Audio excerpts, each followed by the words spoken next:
সবাইকে স্বাগত। জীবনবিজ্ঞানের একটা খুব ইন্টারেস্টিং চ্যাপ্টার পরিবেশ, তার সম্পদ এবং তাদের সংরক্ষণ নিয়ে আজ আমরা কথা বলবো। আর এর মধ্যে থেকেও যে টপিকটা নিয়ে আলোচনা হবে সেটা হলো নাইট্রোজেন চক্র। শুরুতেই একটা কথা বলি, যেটা আমি সব সময় বলি। এই যে কথাটা দেখছেন, এটা একদম সত্যি। শোনো, এই চ্যাপ্টারটা একদম কঠিন না, খুব সহজ চ্যাপ্টার। কিন্তু এই চ্যাপ্টারটা ভালো করে মুখস্থ করতে হবে, কারণ মাধ্যমিকে এখান থেকে নাম্বার তোলা খুব সহজ। তো চলুন আমরা এমনভাবে পুরোটা বুঝে নিই যাতে মুখস্থ করতে কোনো অসুবিধাই না হয়। আজকে আমরা কি দেখব এক ঝলকে দেখে নিই। প্রথমে পরিবেশ আর তার সম্পদ নিয়ে একটু কথা বলবো, তারপর সরাসরি চলে যাব নাইট্রোজেন চক্রে। সেটা কি, তার ধাপগুলো কি, এর গুরুত্ব কতটা, আর শেষে দেখব আমরা মানুষেরা কিভাবে এর উপর প্রভাব ফেলছি। তো চলুন শুরু করা যাক একেবারে বেসিক জায়গা থেকে।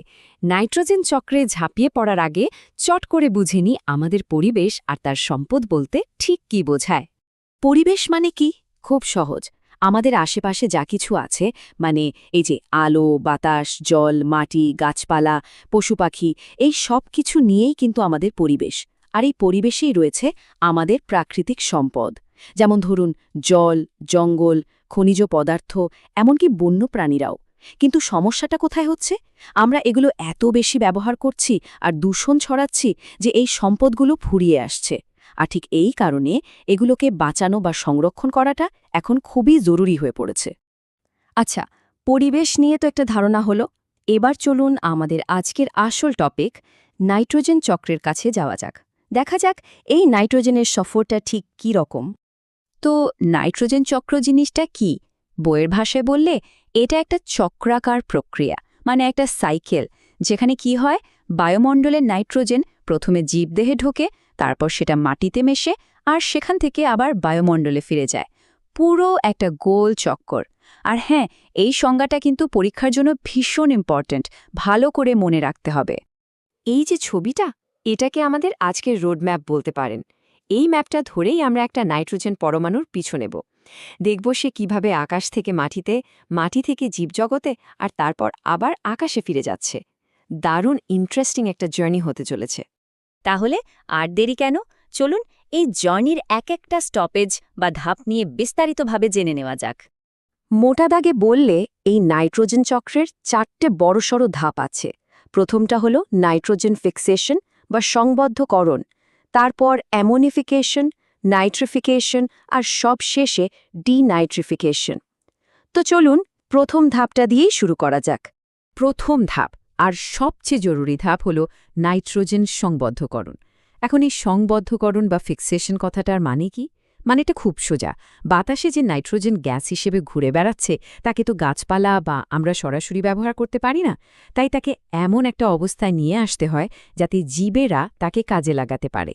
এই কাজটা 3 রকমভাবে হয়: প্রাকৃতিকভাবে, কিছু জীবাণুর মাধ্যমে জৈবিকভাবে, আর কারখানায় শিল্পজাত উপায়। চলুন প্রথমে প্রাকৃতিক উপায়টা দেখি। কখনো ভেবে দেখেছেন বাজ পড়লে কি হয়? ওই অংশাম শক্তি, প্রচণ্ড তাপে আর চাপে বাতাসের নাইট্রোজেন আর অক্সিজেন একে অপরের সাথে বিক্রিয়া করে ফেলে। প্রথমে তৈরি করে নাইট্রিক অক্সাইড, তারপর সেটা আরও অক্সিজেনের সাথে মিশে হয় নাইট্রোজেন ডাইঅক্সাইড। আর শেষে যখন বৃষ্টি হয়, তখন এই গ্যাসটা বৃষ্টির জলের সাথে মিশে অ্যাসিড হয়ে নাইট্রাস অ্যাসিড আর নাইট্রিক অ্যাসিড সোজা মাটিতে নেমে আসে। ভাবা যায় বাজ পড়ার মাধ্যমেও নাইট্রোজেন মাটিতে ফিক্স হচ্ছে। প্রাকৃতিক উপায় তো গেল, এবার আসি জৈবিক পদ্ধতিতে। আর এখানেই আসল খেলোয়াড়দের এন্ট্রি হয়। কারা তারা? কিছু অণুজীব, খুব ছোট ছোট জীব যাদের খালি চোখে দেখা যায় না, যেমন ব্যাকটেরিয়া আর নীলাভ সবুজ শৈবাল। এখানে কয়েকটা নাম মনে রাখাটা কিন্তু মাস্ট, পরীক্ষার জন্য খুবই ইম্পর্ট্যান্ট। কিছু ব্যাকটেরিয়া আছে যারা একা একাই মাটিতে থেকে এই কাজটা করে, তাদের বলে স্বাধীনজীবী, যেমন ক্লস্ট্রিডিয়াম, অ্যাজোটোব্যাক্টার। আবার কিছু নীলাভ সবুজ শৈবালও আছে, যেমন অ্যানাবেনা, নস্টক। আর কিছু ব্যাকটেরিয়া আছে যারা পার্টনারশিপে কাজ করে, মিথজীবী। এদের মধ্যে সবচেয়ে ফেমাস হল রাইজোবিয়াম। এই নামগুলো কিন্তু একদম ভুললে চলবে না। এই যে রাইজোবিয়ামের কথা বললাম, ওরা থাকে কোথায়? এই ছবিটা দেখুন। মটর, ছোলা ডাল জাতীয় গাছের শিকড়ে এই যে ছোট ছোট পুঁতির মতো গুটি দেখছেন না, এগুলোকে বলে রুট নডিউল বা অর্বুদ। এই গুটির মধ্যেই রাইজোবিয়াম ব্যাকটেরিয়াগুলো আরামে ঘর সংসার পেতে বসে আর গাছকে তার বদলে কি দেয়? বাতাস থেকে নাইট্রোজেন ধরে এনে মাটিতে মিশিয়ে দেয়। দারুণ একটা বোঝাপড়া, তাই না? আর ৩ নম্বর উপায়টা হলো আমাদের নিজেদের তৈরি, মানে শিল্পজাত পদ্ধতি। বড় বড় কারখানায় ইউরিয়া, অ্যামোনিয়ার মতো নাইট্রোজেন দেওয়া সার তৈরি করা হয়, যেগুলো আমরা সোজা জমিতে ছড়িয়ে দিই। বেশ, তাহলে নাইট্রোজেন তো মাটিতে চলে এলো। এরপর কি? এরপর চক্রের বাকি ধাপগুলো শুরু হয়। ধরুন কোনো গাছ বা প্রাণী মারা গেল, তখন অ্যামোনিফিকেশন নামের একটা প্রসেস শুরু হয়। কিছু ব্যাকটেরিয়া, যেমন ব্যাসিলাস মাইকোইডিস, ওই মরা দেহটাকে ভেঙে অ্যামোনিয়া তৈরি করে। এরপর আসে নাইট্রিফিকেশন। এখানে আবার দুধাপে কাজ হয়। নাইট্রোসোমোনাস নামের ব্যাকটেরিয়া অ্যামোনিয়াকে নাইট্রাইটে বদলে দেয়, আর নাইট্রোব্যাক্টার সে নাইট্রাইটকে নাইট্রেটে বদলে দেয়। সবশেষে আসে ডিনাইট্রিফিকেশন। সিউডোমোনাসের মতো কিছু ব্যাকটেরিয়া এই নাইট্রেটকে ভেঙে আবার গ্যাসীয় নাইট্রোজেন বানিয়ে দেয়, যেটা সোজা আকাশে ফিরে যায়। ব্যাস, চক্র কমপ্লিট। পুরো চক্রটা তো আমরা ঘুরে দেখলাম, কিন্তু এখন আসল প্রশ্নটা হলো, এত ঝামেলার দরকারটা কি?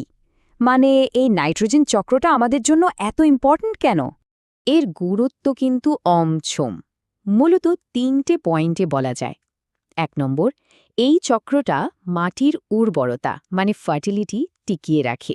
২, আমাদের শরীরে যে প্রোটিন আছে, ডিএনএ আছে, সেগুলো তৈরির জন্য নাইট্রোজেন কিন্তু একটা অপরিহার্য উপাদান। নাইট্রোজেন ছাড়া এগুলো হবেই না। আর ৩ নম্বর, এই পুরো প্রক্রিয়াটা প্রকৃতির মধ্যে একটা ব্যালেন্স বা ভারসাম্য বজায় রাখে। সবই তো ঠিকঠাক চলছিল প্রকৃতির নিয়মে, কিন্তু তারপর এন্ট্রি হলো মানুষের। আর আমরা মানে মানুষেরা এই সুন্দর চক্রটার মধ্যে কিছু গণ্ডগোল পাকিয়েছি। চলুন দেখি আমাদের কাজকর্ম কিভাবে এই ব্যালেন্সটাকে খেটে দিচ্ছে। সবচেয়ে বড় সমস্যাটা হচ্ছে আমরা জমিতে প্রয়োজনের চেয়ে অনেক বেশি নাইট্রোজেন সার ব্যবহার করছি। এর ফলে কি হচ্ছে? বাতাসে নাইট্রাস অক্সাইড আর নাইট্রিক অক্সাইডের মতো গ্যাস বেড়ে যাচ্ছে। এই গ্যাসগুলো একদিকে যেমন গ্লোবাল ওয়ার্মিং বাড়ায়, তেমনি এগুলো অ্যাসিড বৃষ্টির জন্যও দায়ী। আর এই অ্যাসিড বৃষ্টির ফলে মাটি আর জল দুটোই অ্যাসিডিক হয়ে যাচ্ছে, যা গাছপালা আর জলজ প্রাণীদের জন্য খুবই মারাত্মক। এই ছবিটা একবার দেখুন। অ্যাসিড বৃষ্টির ব্যাপারটা পরিষ্কার হয়ে যাবে। কলকারখানা, গাড়ির ধোঁয়া থেকে বেরোনো নাইট্রোজেন অক্সাইডগুলো বাতাসে ভেসে মেঘের জলের সাথে মিশে যায়, আর তারপর যখন বৃষ্টি হয় তখন জলের বদলে আকাশ থেকে যেন অ্যাসিড ঝরে পড়ে। প্রকৃতির চক্রে আমাদের নাক গলানোর কি মারাত্মক ফল হতে পারে, এটা তার একটা জ্বলজ্বন্ত উদাহরণ। তো আজকের আলোচনা আমরা এখানেই শেষ করছি। আবার সেই প্রথমের কথাটা মনে করিয়ে দিই, এই চ্যাপ্টারটা কঠিন নয়, কিন্তু মুখস্থ না করলে নাম্বার আসবে না। তাই আজকে যা যা আমরা শিখলাম, প্লিজ ভালো করে একবার রিভিশন করে নেবেন, তাহলেই দেখবেন সবটা জলের মতো সোজা লাগছে। আজকের এই আলোচনা যদি ভালো লেগে থাকে তাহলে একটা লাইক করে দেবেন, বন্ধুদের সাথে শেয়ার করতে পারেন, যাতে ওরাও বিষয়টা সহজে বুঝতে পারে।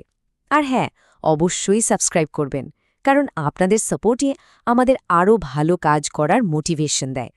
পরের ক্লাসে আমরা এই চ্যাপ্টারেরই আরেকটা খুব গুরুত্বপূর্ণ টপিক নিয়ে কথা বলবো, সেটা হলো পরিবেশ দূষণ। তো পরের আলোচনায় আবার দেখা হচ্ছে। সবাই ভালো থাকবেন।